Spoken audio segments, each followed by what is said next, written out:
Imagine waking up tomorrow morning. You're 25 years old, maybe 30, maybe 50. You walk into the bathroom, look into the mirror, and suddenly a question enters your mind. A question you've avoided for years. Is this really the life I wanted? Now, that's not a comfortable question. In fact, it's one of the most frightening questions a person can ask, because deep down, most of us already know the answer. And here's the scary part. For many people, that moment doesn't happen at 35. It happens at 65. After decades of working, decades of routines, decades of responsibilities, only then do they stop long enough to ask themselves, how did I end up here? I remember reading a story about a man who spent more than 40 years working in the same industry. By every traditional measure, he was successful. Good salary, stable career, respected by colleagues, a comfortable life. But after retirement, someone asked him a simple question. What would you have done if money wasn't a concern? And his answer was immediate. He didn't need to think. He said, I would have become a teacher. Not because teaching paid more, not because it was easier, but because teaching was what he actually loved. Think about that. 40 years, the answer was inside him. 40 years, yet he never gave himself permission to explore it. And that's what makes today's conversation so important, because purpose isn't something that suddenly appears one day. It's something we either listen to or slowly ignore. Let's be honest, being young today is confusing. Maybe more confusing than ever before. Our parents had fewer choices. Our grandparents had even fewer. But today, the possibilities are endless. You can become a creator, a developer, an entrepreneur, a freelancer, a consultant, a teacher, a designer, a writer, a marketer, a business owner. The list never ends. And strangely, having more options doesn't always make life easier. Sometimes it makes life harder, because every choice creates another question. What if I choose the wrong path? What if someone else is doing something better? What if I'm wasting time? What if I'm falling behind? And that's where many young adults get stuck. Not because they're lazy, not because they're incapable, because they're overwhelmed. Imagine standing in front of one door. Easy decision. Now imagine standing in front of 1,000 doors. Suddenly, choosing becomes difficult. That's what modern life feels like. Unlimited opportunity, unlimited comparison, unlimited uncertainty. Can we talk about something for a second? A belief most of us learned without even realizing it. Go ahead. The idea that purpose is something you're supposed to have figured out early. Think about it. At 17, people ask, what are you going to do with your life? At 18, what career do you want?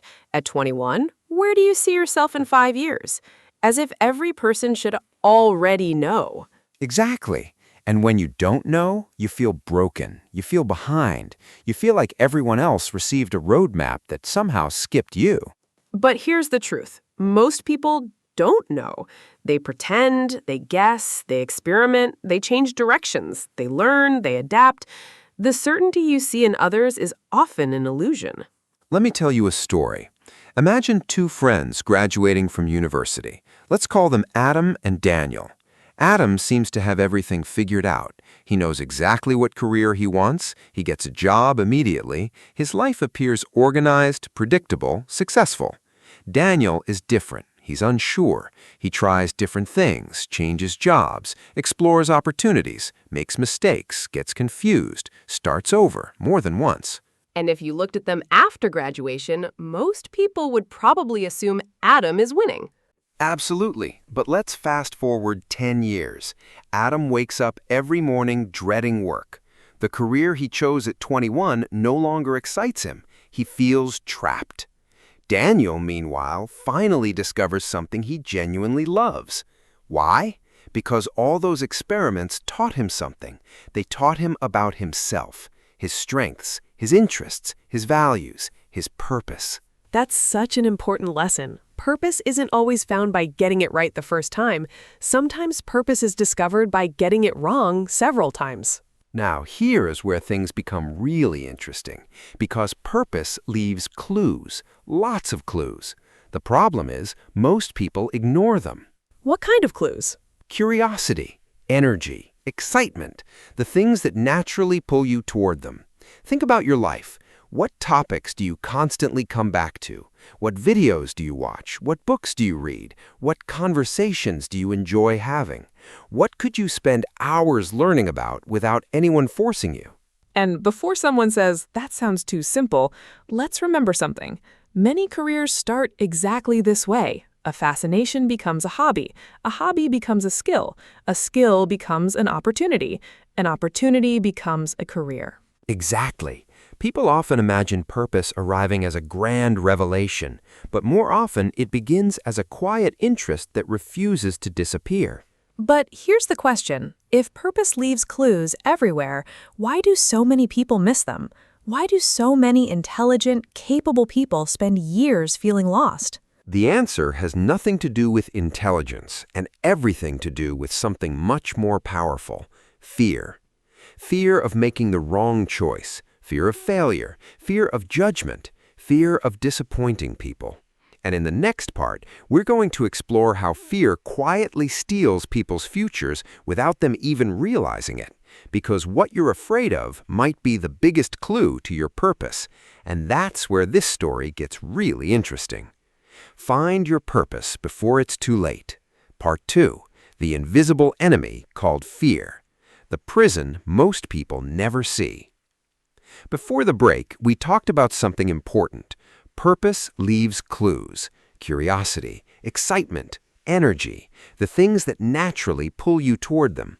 But if purpose leaves so many clues, why do so many people spend years feeling lost? The answer is surprisingly simple: fear. And what's interesting is that fear rarely looks like fear. When most people hear the word fear, they imagine standing on the edge of a cliff, or walking through a dark alley, or facing some obvious danger.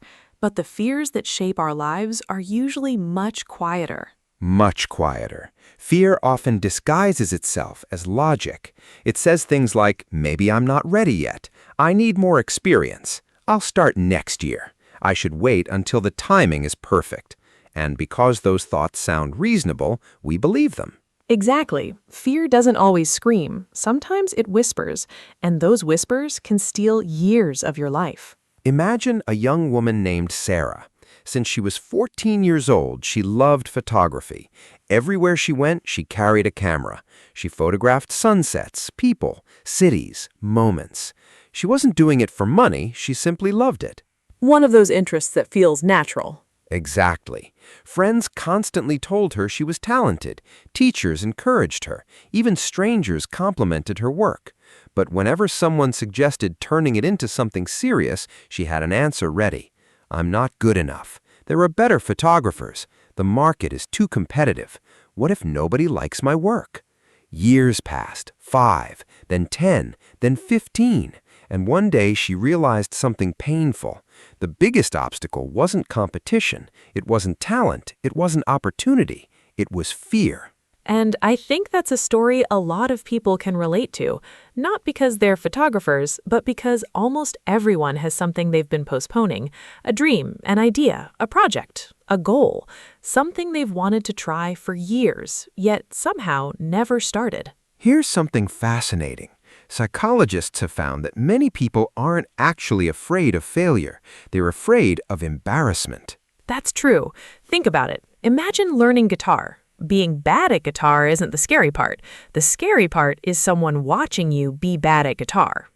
Exactly. Imagine starting a YouTube channel. The difficult part isn't uploading the first video. The difficult part is wondering what people will think, what friends will say, what relatives will say, what strangers will say. And that fear is incredibly powerful because human beings are social creatures. For thousands of years, belonging to a group was essential for survival. Being rejected carried serious consequences. So our brains evolved to care deeply about what other people think. The problem is that we're applying an ancient survival system to modern opportunities, and that creates paralysis. People don't pursue their purpose because they're worried about opinions from people who aren't even living their lives. There's a question I heard years ago that completely changed how I think about fear. Let's hear it. Imagine you're 80 years old. You're sitting alone, looking back at your life. Now ask yourself, what will hurt more? The things you tried and failed at, or the things you never tried at all? That's powerful, because most people assume failure is the worst outcome, but often regret is much heavier. Exactly. Failure usually teaches you something. Regret keeps asking questions. What if? What could have happened? What might I have become? Those questions can stay with people for decades. I once heard a story about an elderly man who was asked a simple question: "What do you regret most?" And his answer wasn't a mistake he made. It wasn't a business that failed. It wasn't a risk that didn't work out. His biggest regret was all the things he never attempted, the opportunities he ignored, the conversations he avoided, the dreams he postponed. That's incredibly revealing, because when people reach the end of their lives, they rarely wish they had played it safer. They usually wish they had been braver. Let's destroy a myth right now, the myth of readiness. I love this one because so many people are waiting to feel ready. Ready to start a business, ready to write a book, ready to launch a project, ready to apply for a new opportunity. But here's the truth. Most successful people didn't feel ready either. The entrepreneur wasn't ready. The author wasn't ready. The speaker wasn't ready. The leader wasn't ready. They simply started. And that's important because confidence doesn't come before action. Confidence comes after action. Think about learning to ride a bicycle. Nobody becomes confident before they start riding. Confidence develops after falling, after practicing, after improving, after surviving mistakes. The same principle applies to purpose. Let's be honest, the beginning is usually messy. Very messy. The first video is awkward, the first business idea isn't great, the first speech feels uncomfortable, the first article isn't perfect, the first attempt rarely looks impressive. But that's not a problem. That's how growth works. People often compare their first chapter to someone else's 20th chapter, and then they wonder why they feel discouraged. Imagine judging a tree because it's still a seed. It sounds ridiculous, yet people do that to themselves every day. They expect immediate excellence, and when it doesn't happen, they quit. Now, here's an idea that might surprise people. Sometimes fear is actually pointing you towards something important. Explain that. Think about the opportunities that scare you. Not dangerous opportunities, meaningful opportunities. The things that make your heart beat faster. The things you secretly want but hesitate to pursue.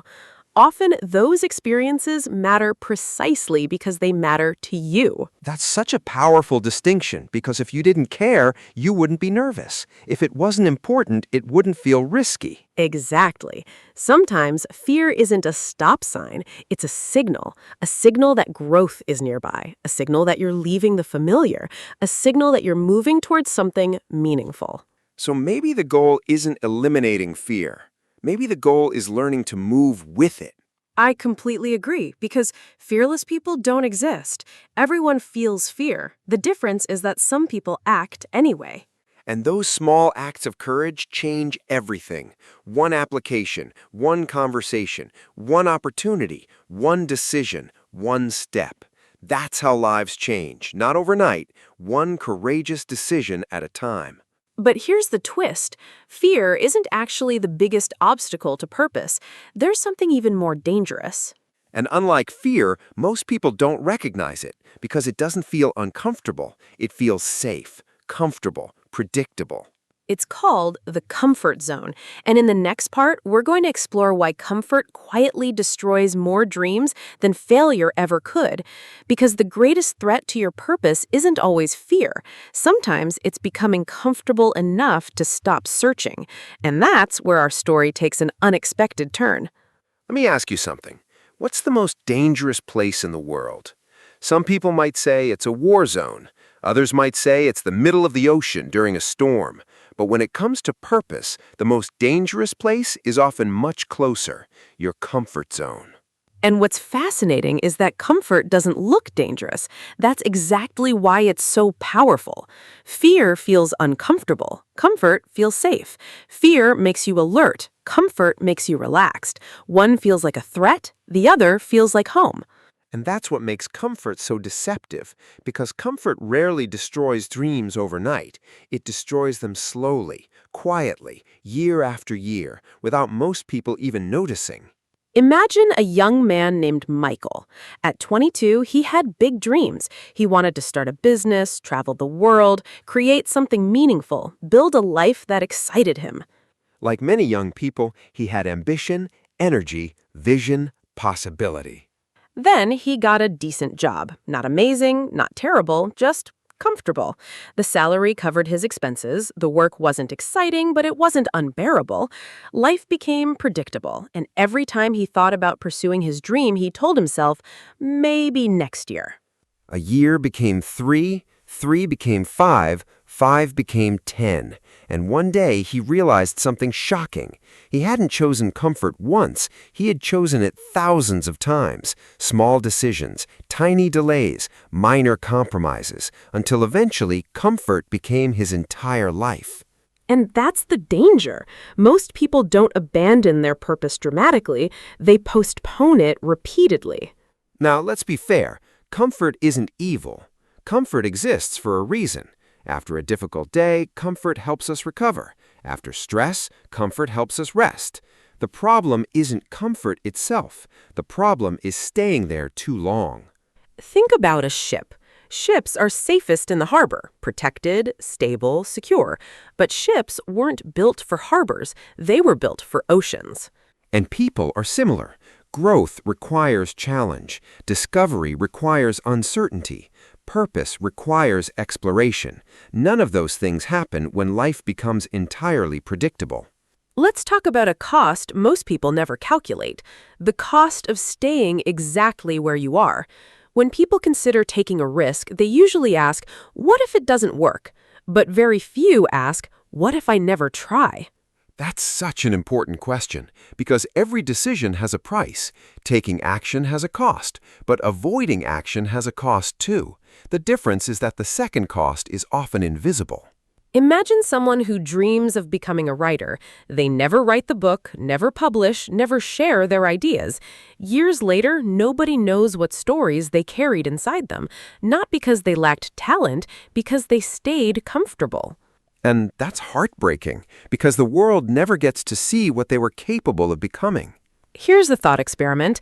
Imagine two versions of yourself. The first version continues living exactly as you do now. Same habits, same routines, same fears, same excuses.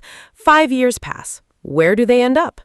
Now imagine a second version. This person starts taking small risks, learns new skills, explores opportunities, faces fears, accepts uncertainty. 5 years pass. Where do they end up? The difference between those two futures may not seem dramatic today, but over time, the gap becomes enormous because small actions compound, just like small inactions compound. Most people overestimate what they can do in a week and underestimate what they can do in 5 years. That's because success isn't usually built through massive breakthroughs. It's built through small, repeated actions. One workout, one chapter, one video, one conversation, one application, one opportunity, repeated consistently. Purpose works the same way. People imagine purpose arriving in one magical moment, but purpose often emerges from repeated exploration, repeated learning, repeated effort, repeated curiosity. Let's address something important. If you're moving toward your purpose, there's a good chance you'll feel uncomfortable, and that's normal. Actually, it's more than normal. It's necessary. Think about every major growth experience in your life. Learning to drive, starting university, moving to a new city, speaking in public, starting a new job. They all felt uncomfortable at first. Because discomfort is often a sign that you're expanding, learning, growing, developing. The mistake people make is assuming discomfort means something is wrong. Sometimes discomfort means something is changing. Imagine standing at the bottom of a mountain. The view from the top is incredible. The opportunity is incredible. The transformation is incredible, but the climb is difficult. So most people stay at the bottom, not because they can't climb, because climbing is uncomfortable. And that's where purpose separates itself from fantasy. Everybody wants the view. Few people want the climb. Everybody wants success. Few people want uncertainty. Everybody wants fulfillment. Few people want growth. Yet growth is the price. always. Here's a lesson many people discover in their 40s, 50s, or 60s. The things that once felt scary often become their greatest blessings. The business they almost didn't start, the opportunity they almost rejected, the move they almost avoided, the conversation they almost never had. And meanwhile, the things they regret most are often the chances they never took, not because success was guaranteed, because possibility was never explored. So maybe the goal isn't finding a perfectly comfortable path. Maybe the goal is becoming comfortable with growth, comfortable with uncertainty, comfortable with being a beginner, comfortable with not having all the answers. Because purpose doesn't reward certainty. Purpose rewards movement. Purpose rewards exploration. Purpose rewards courage. Not perfect courage, just enough courage to take the next step. But now we arrive at a fascinating question. If purpose requires growth, if purpose requires courage, if purpose requires exploration, how do you know which direction to move? Because not every opportunity is your purpose. Not every interest becomes a mission. Not every path leads where you're supposed to go. So how do you recognize the signals, the clues, the patterns? How do you know when you're moving towards something meaningful? That's exactly what we're exploring next, because in Part 4, we'll uncover one of the biggest misconceptions about purpose, the belief that purpose is something you find, when in reality, Purpose may be something you build, and once you understand that idea, you'll never think about your future the same way again. Let's start this with a statement that might surprise a lot of people. What if purpose isn't something you find? What if purpose is something you build? That completely changes the conversation, because most people imagine purpose as some hidden treasure, something waiting for them somewhere in the future, a magical moment where everything suddenly makes sense. Exactly. They imagine waking up one morning and thinking, that's it, I found my purpose. And from that day onward, everything becomes clear. But real life rarely works that way. In reality, purpose is often created through action, not discovered through waiting. And that's an important distinction, because one approach keeps you stuck, the other moves you forward. There's an old story I love. 3 stonecutters are working at a construction site. Someone approaches the first worker and asks, "What are you doing?" The man replies, "I'm cutting stones." The visitor asks the second worker the same question. The second worker says, "I'm earning a living." Then he approaches the third worker. "What are you doing?" And the third worker smiles and says, "I'm building a cathedral." All 3 are doing the exact same work, but they see it differently. Exactly. The task is the same, the purpose is different. And that's what many people miss. Purpose isn't always about changing what you do. Sometimes it's about changing how you see what you do. Can we talk about motivation for a second? Because people are obsessed with motivation. Absolutely. Everyone wants to feel motivated, but motivation is unreliable. Some days it's there, some days it isn't. Purpose is different. Purpose keeps moving even when motivation disappears. Think about a parent working long hours for their family. They're not motivated every day, but they continue because the purpose is bigger than the emotion. Or a doctor working through exhaustion, or an athlete training in terrible weather, or an entrepreneur struggling through setbacks. Purpose gives people strength when motivation runs out. Now, let's clear up another misunderstanding. People often confuse passion with purpose. And while they're related, they're not the same thing. Passion is something you enjoy. Purpose is something that gives your life meaning. For example, you might be passionate about football. You enjoy watching it, playing it, talking about it. But your purpose could be teaching, leading, helping others, creating opportunities. Exactly. Passion often points toward purpose, but it isn't always the destination itself. Think of passion as a clue, a breadcrumb, a signal, something guiding you in the right direction. Let's look at some of the people we admire most. Scientists, inventors, leaders, creators, authors, entrepreneurs. Do you think they started with complete certainty? Not even close. Most began with curiosity, a problem they wanted to solve, an idea they wanted to explore, a question they couldn't stop asking. And that's important because many listeners are waiting for certainty. They're waiting to know exactly where they're going. But the people who achieve extraordinary things rarely start with certainty. They start with curiosity, then commitment, then action, then growth. Here's a pattern I've noticed. The people who feel most fulfilled are usually focused on contribution, not just achievement. Contribution. That's so true, because achievement asks, what can I gain? Contribution asks, what can I give? And strangely enough, when people focus on giving value, they often receive more value in return. Not always immediately, but over time. Think about your favorite teacher, your favorite mentor, your favorite creator, the people who had the biggest impact on your life. What made them special? Usually it wasn't their title, it wasn't their salary, it wasn't their possessions. It was the value they created, the difference they made. There's a Japanese concept called ikigai. A rough translation would be a reason for being. And what makes it fascinating is that it combines several important ideas: what you love, what you're good at, what the world needs, and what creates value. When those things begin overlapping, people often experience a deep sense of purpose. Not perfection, not endless happiness. Purpose, a reason to get out of bed in the morning, a reason to keep moving forward. Let's imagine purpose as a house.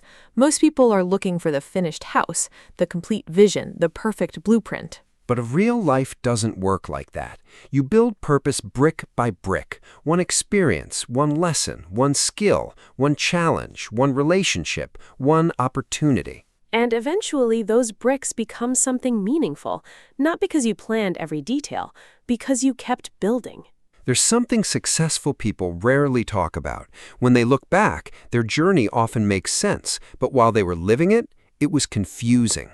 That's such an important point.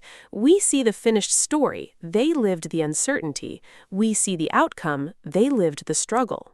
Steve Jobs once said that you can't connect the dots looking forward. You can only connect them looking backward. And purpose often works exactly the same way. You understand the pattern after you've lived it, not before. So maybe the goal isn't finding your purpose tomorrow. Maybe the goal is becoming the kind of person who can recognize it when it appears. I love that because it shifts the focus away from certainty and toward growth, learning, exploration, contribution, curiosity. The people who discover purpose aren't necessarily smarter. They aren't necessarily luckier. They're simply willing to keep moving, to keep learning, to keep paying attention.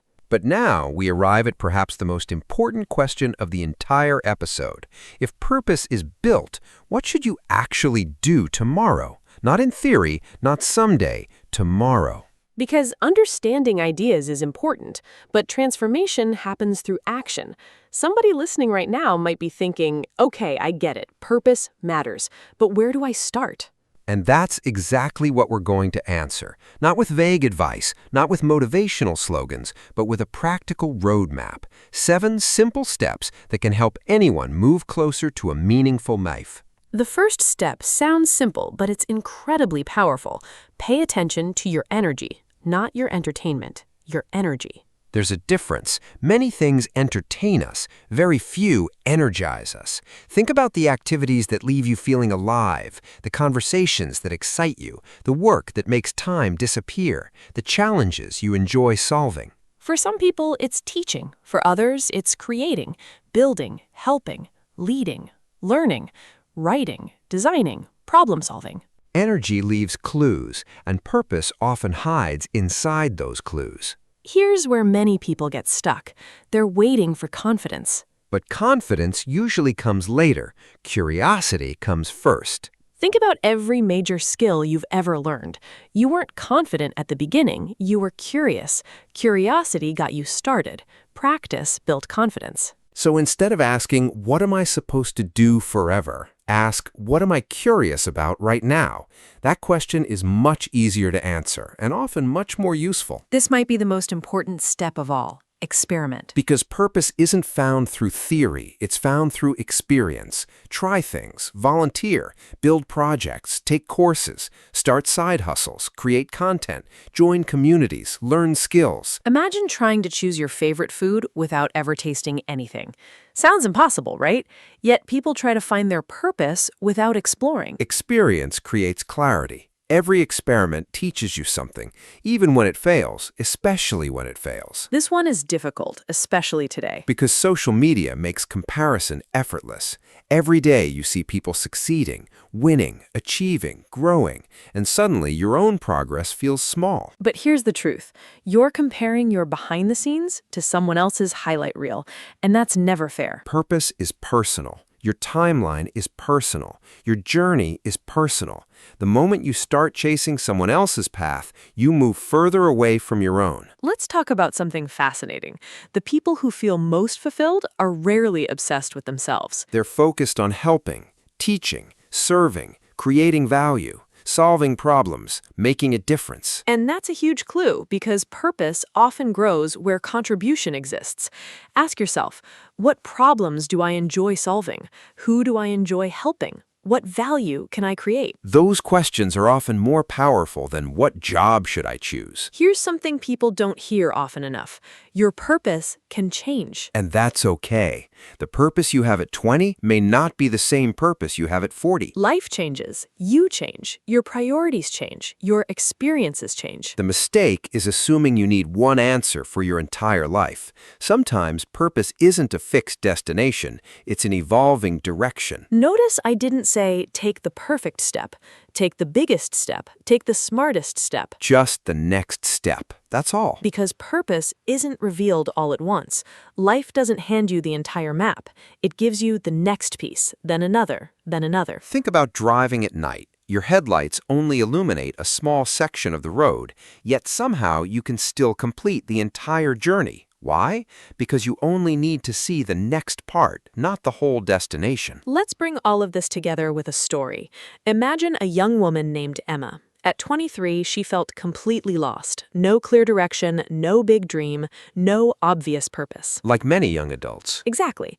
Instead of obsessing over finding the perfect answer, she followed her curiosity. She volunteered, learned new skills, started small projects, read widely, met new people, explored opportunities. And slowly a pattern emerged. She realized she loved helping people learn.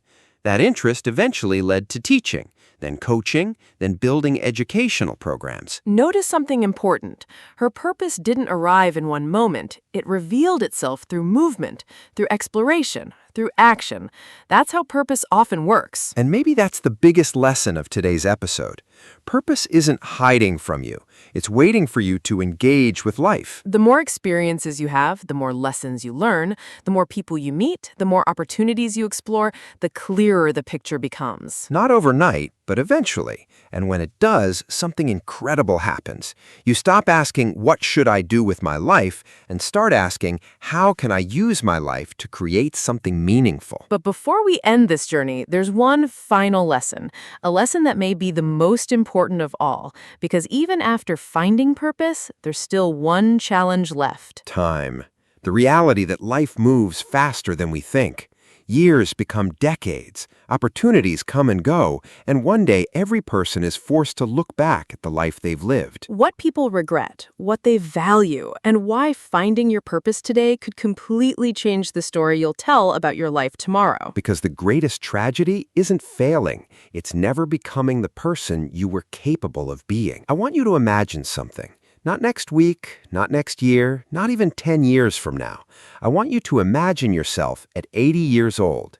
You're sitting quietly in a chair near a window. The day is calm. The noise of life has faded. No deadlines, no meetings, no exams, no pressure. Just you, your memories, and a lifetime of choices. What do you think you'll be thinking about? That's a powerful question, because when most people imagine the future, they focus on achievement, the career, the money, the house, the status.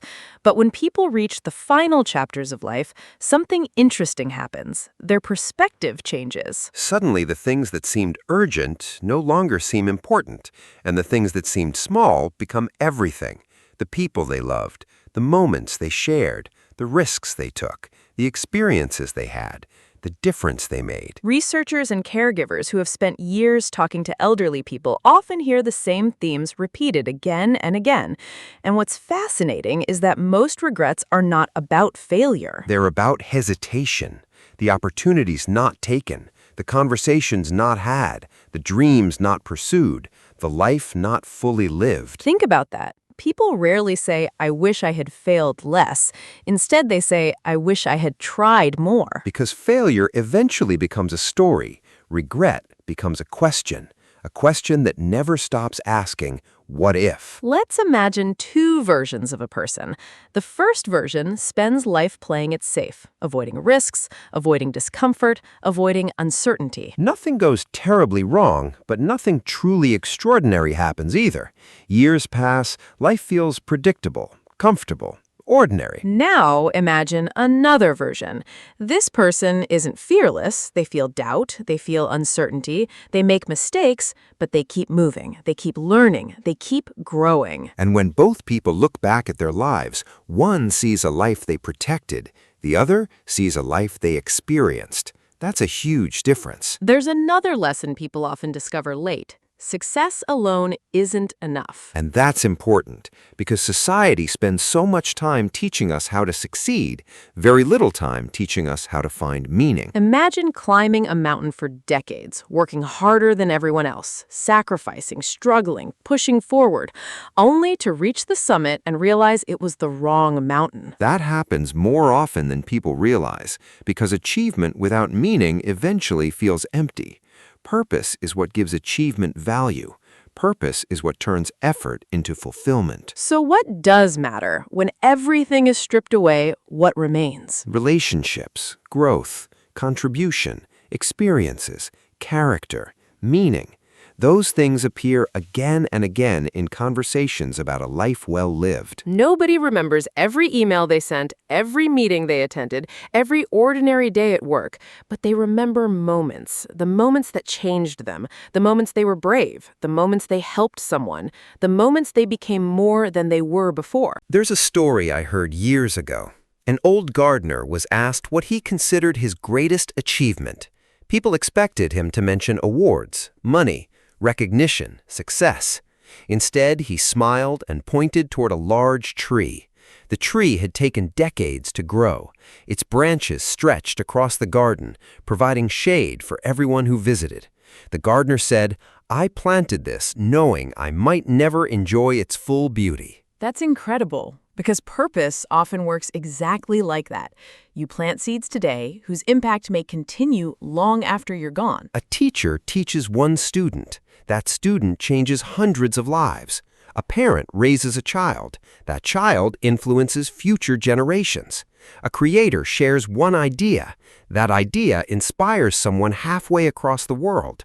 Purpose has a ripple effect, often larger than we realize. Here's something young people don't hear enough. Your future isn't created in one dramatic moment. It's being built right now, today, through small choices, small habits, small decisions. The person you'll become in 10 years is being shaped by what you choose today, what you learn, what you avoid, what you pursue, what you tolerate, what you believe. And that's empowering because it means your future isn't something that happens to you, it's something you participate in creating. Maybe someone listening feels lost right now. Maybe they don't know what they want. Maybe they feel behind. Maybe they're comparing themselves to everyone else. Maybe they're wondering if they'll ever figure it out. If that's you, listen carefully. You do not need all the answers today. You don't need a perfect plan. You don't need certainty. You don't need to know what the next 20 years look like. You only need the courage to take the next step. One step, that's it. The next conversation, the next opportunity, the next skill, the next challenge, the next lesson. Purpose is often discovered one step at a time. After everything we've discussed in this series, I think purpose comes down to something surprisingly simple. Pay attention to what gives you life. Follow your curiosity. Serve others. Keep learning, keep growing, keep moving. And remember this, purpose isn't about becoming famous. It's not about becoming rich. It's not about impressing people. Purpose is about becoming fully yourself, using your strengths, your experiences, your gifts to create something meaningful. One day, every one of us will look back on our lives. The question is, what story will we see? A story of hesitation or a story of growth? A story of fear or a story of courage? A story of comfort or a story of possibility? Because the greatest tragedy isn't failure.